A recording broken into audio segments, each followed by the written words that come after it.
que um homem pode imaginar, os outros homens poderão realizar.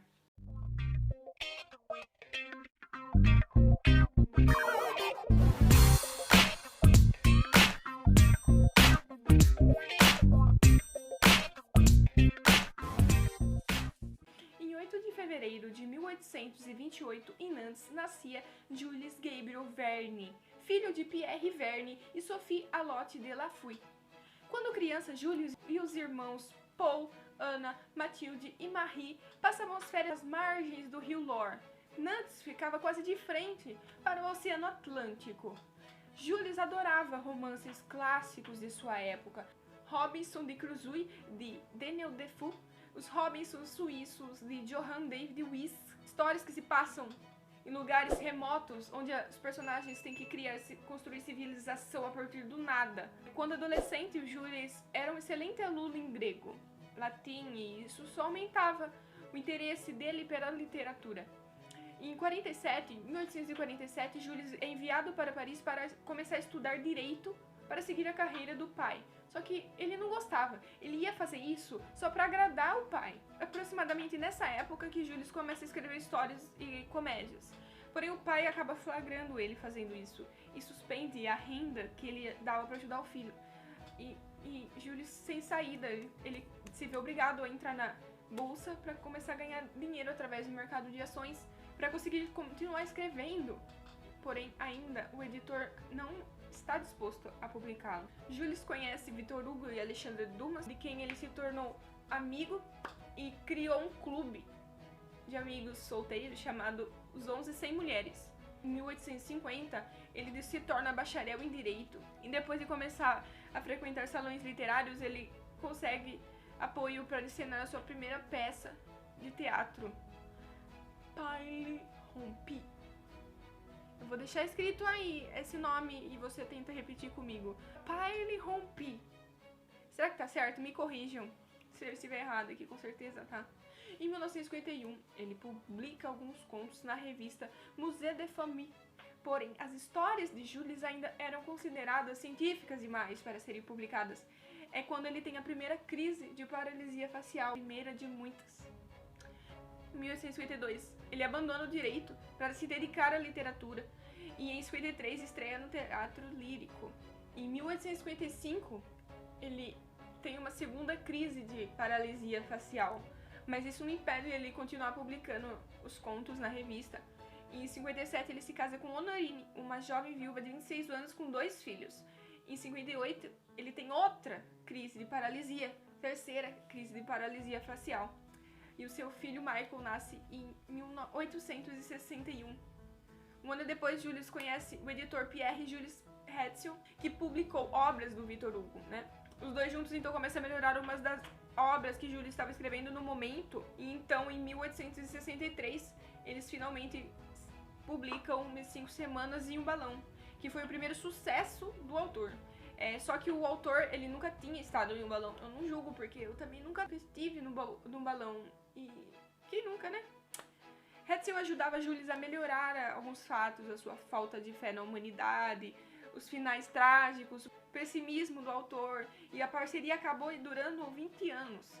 Em 1864, Jules começa a publicar As Viagens Extraordinárias, num folhetim dirigido aos jovens da época. E Verne gostava muito de viajar. Isso foi fonte para várias de suas histórias, inclusive 20 Mil Léguas Submarinas, que foi publicado em 1869. Quando a gente lê 20 Mil Léguas Submarinas, a gente percebe que o autor gostava do que ele estava falando, porque ele faz muitas descrições científicas, classificação de espécies. Tem gente que acha isso muito maçante, porque o livro vai ficando cada vez mais tenso. E eu conheço pessoas que pularam algumas páginas, inclusive, por causa disso. Eu não faria isso, eu não consigo fazer isso, mas quem vai julgar, né? Cada um é cada um. A Viagem ao Centro da Terra é uma das suas obras mais conhecidas. Ele propõe que a Terra é oca, isso que eu gosto nesse livro, por causa disso. Que ele propõe que a Terra é oca e o interior do planeta pode ser habitável. Isso, inclusive, é fonte de várias teorias, né? Existem muitas teorias a partir disso, que a Terra é oca, existe vida lá embaixo, gente lá embaixo, inclusive pode existir bases alienígenas lá embaixo. Que pode ser também, eu não duvido nada. O ET pode entrar pelo vulcão e lá pode ser base alienígena de Greys, reptilianos, várias coisas, quem sabe? Eu não julgo. Você já ouviu falar de Agartha? Procura aí no Google, sei lá onde.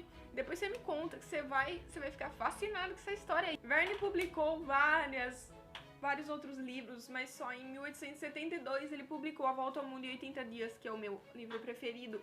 O pai do Jules, ele era um homem muito dedicado, sabe? Aquele cara que conta os passos para chegar até o trabalho, ele sabe quantos passos ele deu para chegar no trabalho, ele sabe a hora exata das coisas, ele nunca chega atrasado para nada. Então, ele foi fonte de inspiração para Phileas Fogg, que é o protagonista de A Volta ao Mundo em 80 Dias. Eu gosto muito desse personagem.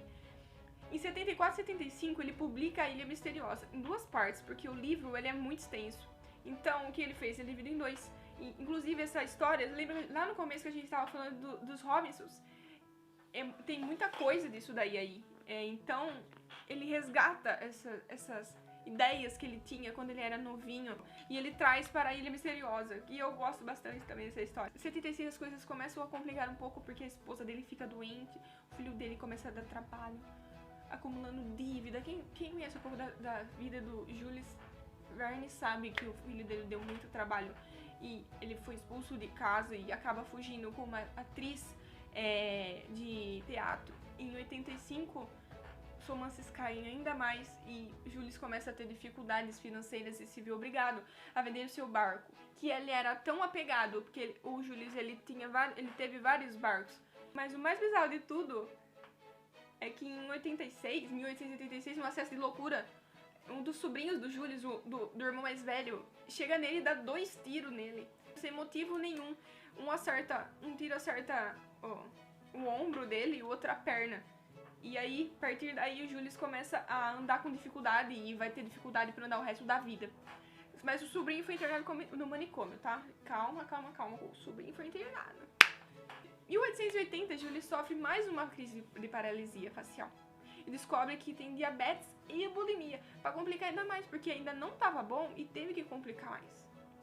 O filho que demorou, mas voltou para casa, Michel, começa a ajudar o pai a escrever.